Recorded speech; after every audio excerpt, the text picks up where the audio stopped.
근데 그런 면에서는 되게 감수성이 예민한 소년이었던 거죠. 왜 우리 그 장자라고 있잖아요. 장자, 노자 장자 할 때 중국의 이제 철학자 장자라는 인물이 되게 많은 우화를 남기는데 그 장자의 책을 장자라고도 불러요. 그 장자의 책에 보면은 호접몽이라는 거 알죠? 자기가 꿈을 꿨대, 장자가. 근데 꿈에 나비가 됐대요. 그러니까 호접이 나비라는 뜻이잖아요. 근데 나중에 꿈을 깨고 봤는데 내가 장자인지 나비인지 구분이 안 갔더라 이런 거 있잖아요. 우아한데 그 뭐냐면 인생이 꿈이라는 얘기죠. 우리가 꿈깨 그런 표현 쓰잖아요. 야, 꿈 깨라. 예. 사실 여기가 지금 사실 우리가 이게 꿈인지 아닌지 어떻게 알아요? 이 인생이 하나의 꿈일 수도 있잖아요. 이게 어떻게 현실이겠어? 이렇게 해석을 할 수도 있잖아요. 근데 어쨌든 루퍼트 스파이라가 어렸을 때 그렇게 좀 감수성이 예민한 소년이었던 거죠. 마치 장자의 호접지몽 같은 얘기를 한 거죠. 엄마한테. 엄마, 이거는 하나님이 꾸는 꿈인 것 같아. 뭐 이런 얘기를 했다는 거예요. 여러분 자녀가 그런 반응을 보이면 엄마로서 뭐라 할 것 같아요? 얘야, 꿈 깨거라 이렇게 할까요? 그래서 이제 좀 철이 들고 나니까 벌써 이제 서양에도 동양의 영성이 전파된 지가 몇백 년이 됐으니까 그 서양의 불교가 전파된 지도 200년이 넘었거든요.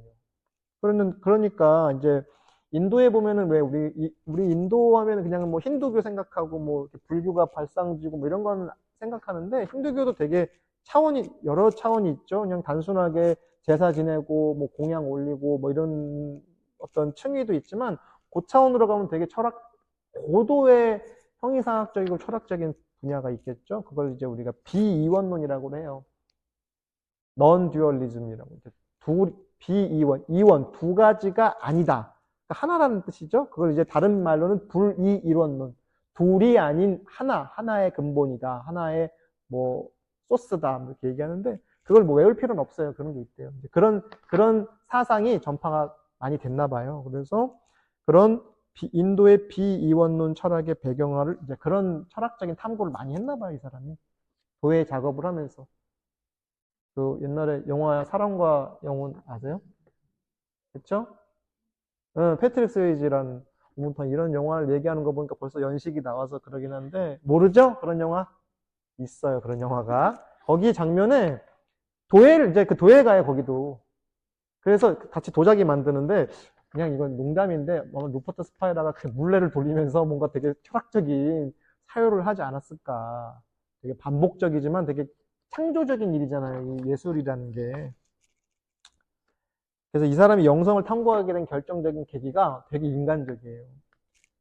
장거리 연애를 했는데 여친한테 차였대요. 그렇죠? 장거리 연애는 기본적으로 이게 좀 위험성이 있어요. 여러분 장거리 연애를 해보셨습니까? 저는 밝히지 않겠습니다. 근데 이제 이 로버트 스파이라는 본인이 결혼까지 원래 이렇게 썸 탈 때 다 손주까지 볼 생각 하지 않습니까? 요즘 젊은이들 표현으로 하면은 그렇죠? 어떤 이성과 썸을 탈 때 이미 사귀지도 않았는데 벌써 손주 낳고 환갑잔치 하는 것까지 떠올린다 하잖아요. 우리 마음이 그래요. 벌써 이렇게 촉발이 되면 천리말리 달아나는 게 원래 우리 마음이니까요. 당연한 거겠죠? 근데 도의 이제 견습공, 아직 본격적인 작가가 되기 전에 장거리 연애를 하고 있었는데 갑자기 전화로 직접 얼굴 보고 한 것도 아니고 요즘 카톡 이별 이런 거 있죠? 우리 그만 만나. 이제 카톡으로 통보하듯이. 근데 이때는 이제 전화였겠죠. 전화로 이별 통보를 받았대요. 그때 루퍼트 스파이라는 인생이 하늘이 무너지는 고통과 아픔을 겪었겠죠, 당연히. 사랑했던 사람한테 일방적으로 전화로 이별 통보를 받았으니까. 근데 이때부터 이 사람이 영성을 탐구하기 시작했대요. 사실은요, 제가 젊은 청년들을 많이 만나면 꼭 그래요. 마음 공부를 잘하려면 연애를 해야 된다. 그리고 꼭 채워봐야 된다. 이불을 뒤집어 쓰고 펑펑 울어보지 않은 사람은 마음 공부를 논할 수가 없다. 왜냐면요, 절대적이고 영원하지 않은 것에 자기 자신을 동일시하면요, 이런 결과가 나는 거죠. 사랑했던 사람을 자기의 모든 거라 생각하지 않아요? 여러분 사랑했던 기억이 이제 안 나시는 건 아니죠? 그잖아요. 사랑을 할 때는 그 사람이 나의 전부겠죠? 근데 그게 단절되거나 무너졌을 때 어때요? 내가 무너지는 체험을 하게 되는 거예요. 그래서 영원하지 않은 것을 영원하다고 착각하는 거죠. 여기서 이 로버트 스파이라가 착각했던 건 뭐예요? 사랑이 영원할 거라 생각하잖아요, 우리는요. 근데 영원한 건 절대 없어. 결국에 넌 떠났지. 가사도 있잖아요. 네? 지드래곤, 네. 오늘 밤은 삐딱하게 가사가 있어요. 영원한 건 절대 없어. 결국에 넌 떠났지. 아무 말도 없고 아무 이유도 없거든요. 근데 동일시, 우리가 심리적으로 동일시 한다 그러잖아요. 그것이 나라고. 근본적으로는 나를 나라고 착각하고요. 그러니까 이 나를 나라고 착각해요. 이 책 제목도, 이 책에서도 그런 얘기 계속 할 거거든요. 근본적인 착각은 이걸 나라고 생각해. 근데 여기까지는 이해가 잘 안 되는데, 내 새끼, 내 마누라, 내 가족, 내 집, 내 차, 뭐 내 것, 다 나라고 생각하죠? 아니에요? 아낌없이 줄 수 있으세요? 나는 뭐 다 옷도 벗어서 주고 막 이럴 수 있어요? 그렇게 되면 훌륭한, 이미 이 명상 이거 안 해도 돼요. 근데 그렇게 안 되죠? 나라고 생각하잖아요? 나를 확대하고 확장하잖아요? 제가 계속 이런 얘기 많이 하거든요? 근데 이제 루퍼트 스파이라는 그거를, 그러니까 사랑하는 사람을 나라고 생각했는데, 그게 일거에 무너지는 순간, 실제로 인생이 뒤집힐 수 있겠죠.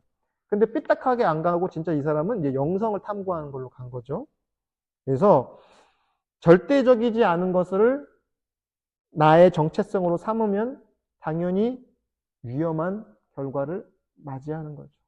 그래서 대등한 관계도 대등하게 맺는 거예요. 저 사람이 설사 내 인생에 없더라도 내가 삶을 송두리째 뽑히지 않는 관계.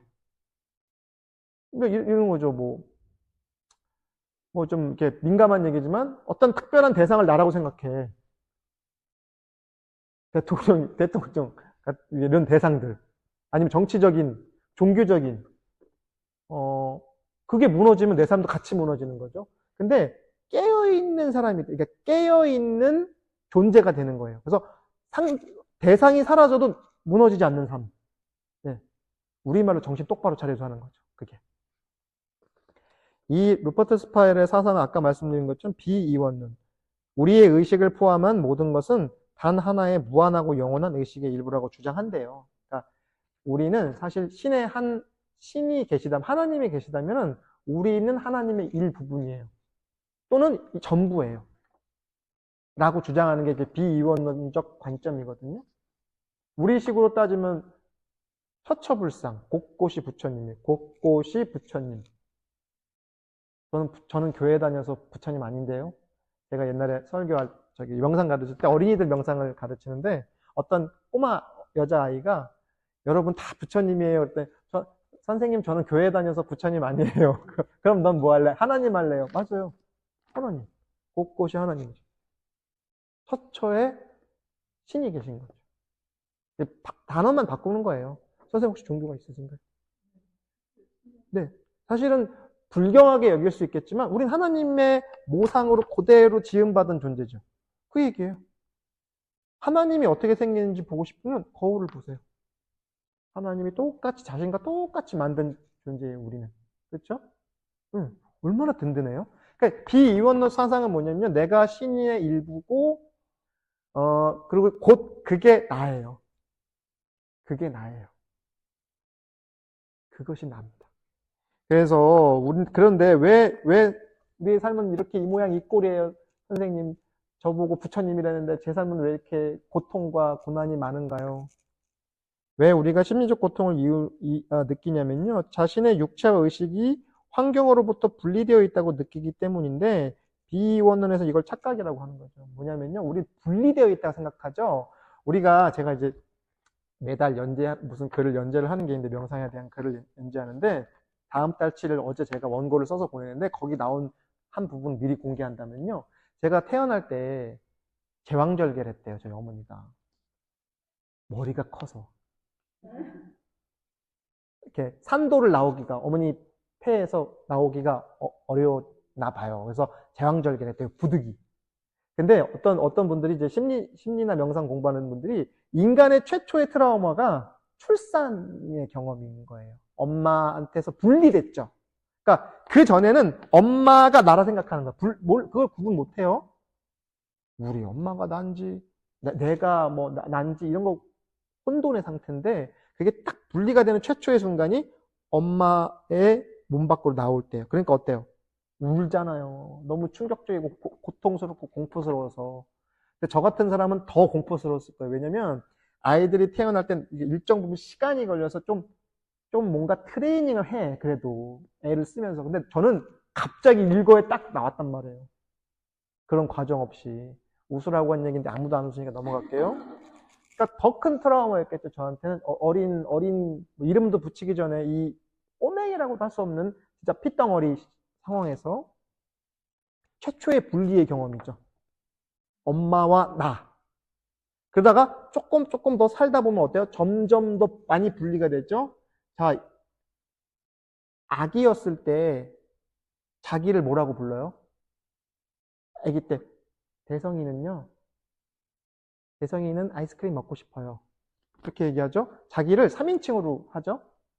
그렇죠? 자아가 발달되기 전에는 어머님 오늘 점심은 뭐 이유식으로 주시죠? 이렇게 안 해요. 그냥 울죠. 울어요 그냥. 뭐 기저귀에 똥오줌 싸도 그냥 울어요. 왜? 미분화, 그러니까 분리되기 아직은 완전히 분리가 안 돼 있으니까 어때요? 그냥 원초적으로 반응하는 거죠. 반응. 교감도 아니고 그냥 반응하는 거예요. 그러니까 울어. 가장 좋은 신호는 우는 거예요. 울고 거둥대는 거. 그럼 이제 와서 치워주니까 이제 뭔가 교감을 해주고 엄마나 뭐 가족들이. 그 점점 분리가 되면 나중에 자아라는 게 생기죠. 그러니까 미운 6살, 7살 뭐 이런 거 있잖아요. 7살인가? 4살. 요즘은 더 빨라졌어요. 분리가 더 빨라지니까 어때요? 자아가 형성될수록 계속 분리하죠. 이거 내 거야. 아빠 것도 내 거야. 엄마 것도 내 거야. 동생 것도 내 거야.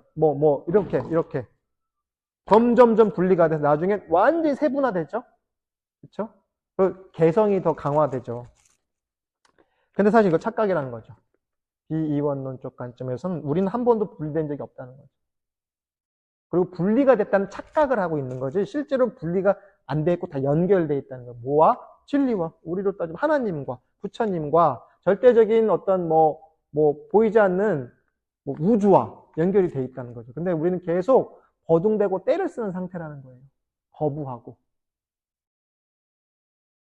예를 들어서 부모는 우리 잘 되라고 계속 싫어 그러죠. 계속 반사적으로 싫어. 조금 아이들이 크면 계속 그러잖아요. 자녀들 키울 때 싫어. 계속 싫어 하면서 분리돼 있겠지만 우리는 한 번도 분리된 적이 없다는 거죠. 착각 속에 산다는 거죠. 마치 거대한 꿈을 꾸고 있다는 거죠. 그래서 이 루퍼트 스파이라의 다른 영성가들도 사실 거의 동일한 얘기를 하는데 이거는 껍데기고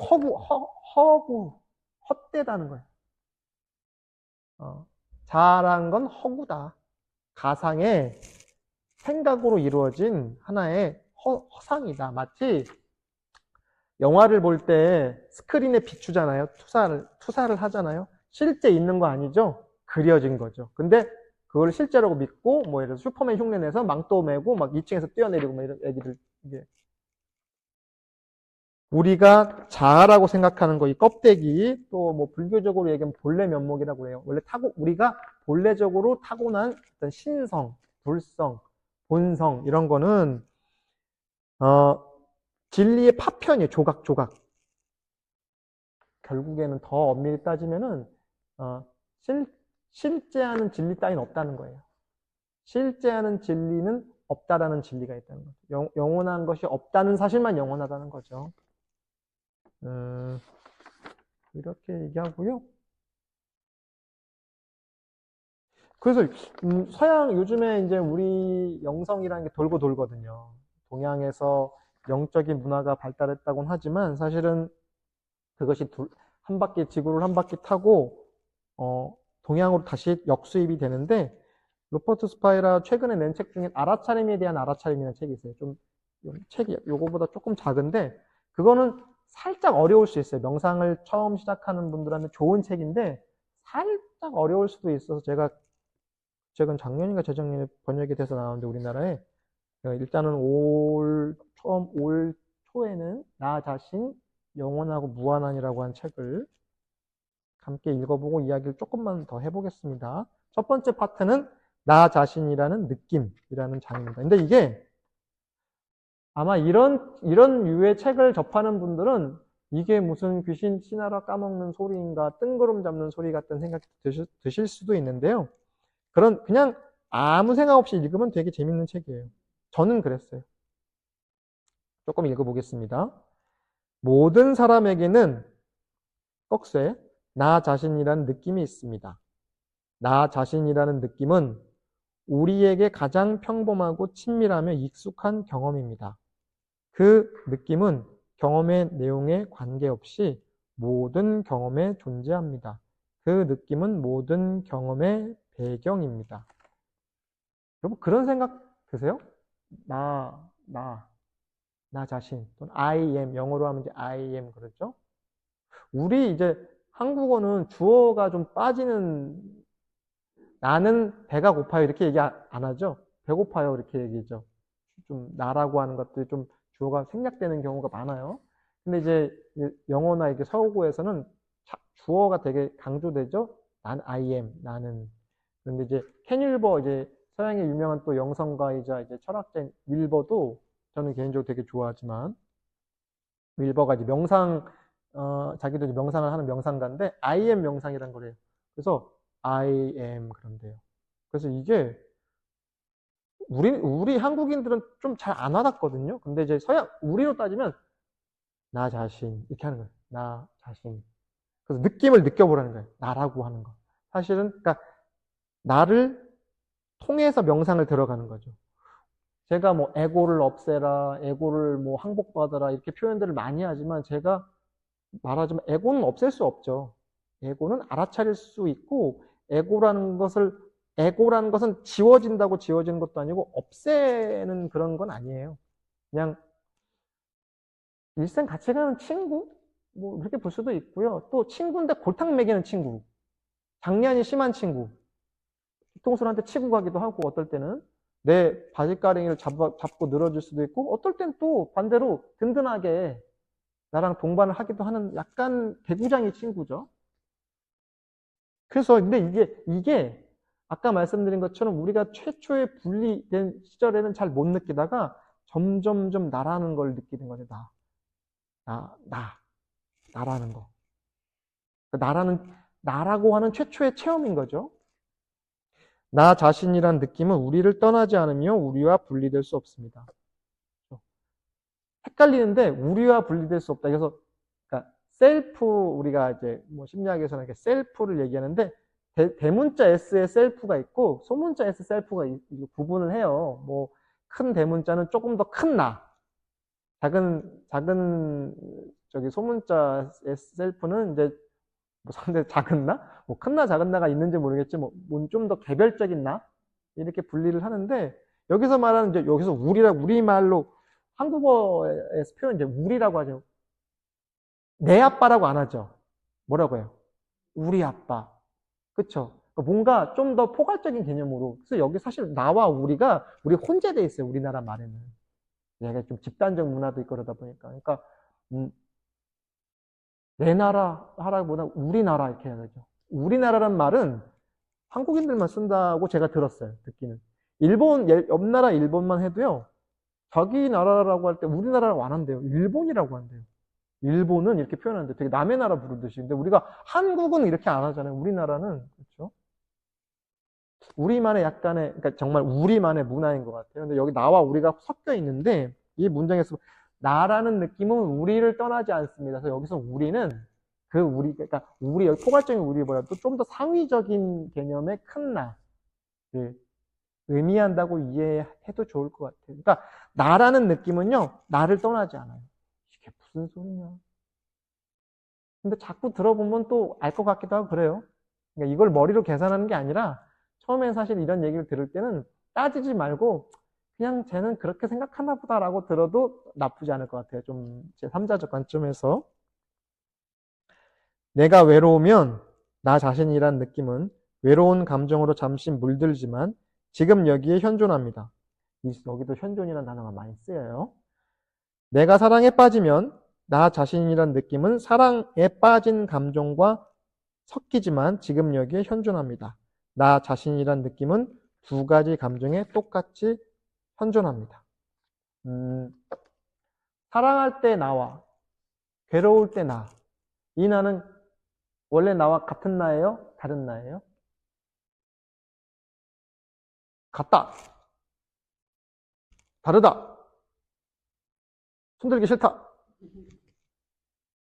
구분하기는 애매한데요. 그쵸? 사랑할 땐 전부 100% 사랑하는 거고, 슬플 땐 100% 슬퍼야겠죠? 제가 지난 에카르트 톨레 때 그렇지만 여기 현존이라는 단어는 그냥 지금 여기에 있다는 뜻으로 읽으시면 돼요. 현존이란 말을 현존한다 그러니까 되게 막 거룩한 단어로 들리는데 지금 여기에 있는 거예요. 지금 여기. 지금 여기에 그라운딩, 그러니까 뿌리박고 있다는 얘기라고 보시면 좋을 것 같아요. 피곤하거나 배고프거나 흥분하거나 아플 때도 나 자신이란 느낌은 피곤함, 배고픔, 흥분, 아픔이라는 경험과 섞이지는 하지만 여전히 지금 여기에 현존합니다. 정말로 모든 경험에는 나 자신이라는 느낌이 현존합니다. 졸릴 때 나와 졸지 않는 내가 같이 있죠. 아까 이제 명상할 때 졸았다고 하지만 그럼 조는 건 누가 알아차렸냔 말이에요. 졸지 않는 그 무언가가 알아차렸겠죠. 같은 이 얘기가 바로 그 얘기예요. 나는 조는 나를 체험했지만 그 졸지 않는 내가 또 조는 나를 관찰하고 있는 거예요. 물론 요때는 지금 두 개가 됐죠. 네. 좀 더 위에서 보는 거죠. 마치 명상하고 있는 나를 누군가가 또 바라보는 거예요. 요즘 말로 하면 메타인지라고도 할 수 있고 뭐라고도 할 수 있는데 근데 극지에 다다르면요 그것도 없어지는 거죠. 자연스럽게 그게 되는 거죠. 그것 대상이 되는 거죠. 스크린이 그 위에 나타나는 영상들로 채색되듯이 나 자신이라는 우리의 삶은 생각, 감정, 감각, 지각, 활동, 인간 관계로 인해 어떤 성질이나 특색을 띠게 됩니다. 영상은 계속 바뀌지만 스크린은 늘 똑같듯이 경험은 늘 바뀌지만 나 자신이란 사실은 늘 똑같습니다. 나 자신은 변화하는 모든 경험에서 늘 존재하는 요소입니다. 졸았을 때도 조는 나를 느끼는 내가 있고 다리가 저릴 때도 다리가 저림을 알아차리는 내가 있어요. 그렇기 때문에 조는 것도 다리 저린 것도 좋은 것도 아니고 나쁜 것도 아니고 그냥 그거예요. 나는 그것을 경험하고 체험했을 뿐이에요. 길에서 요즘엔 그런 일이 없지만 옛날에 가다 보면 개똥 많이 밟고 그랬거든요. 좀 그런가? 비유가? 그때 어떻게 해야 돼요? 빨리 그냥 신발을 빨리 씻으면 돼요. 흐르는 물이 됐던 뭘로 됐던. 내가 왜 이걸 밟았지? 나한테 어찌하여 이런 일이 생겼지? 하늘은 왜 나를 버렸지? 이게 망상이 계속 확대 대상되는 거예요. 졸았을 땐 졸림을 알아차리고요. 다리가 저렸으면 다리가 저림을 알아차렸고요. 이것도 아니고 저것도 아닌 상태를 그냥 알아차리는 거예요. 그 알아차림을 우리는 이제 현존이라고 부르는 거죠. 지금 이 순간에 계속 머무르고 있는 그것을 우리가 현존이라고 합니다.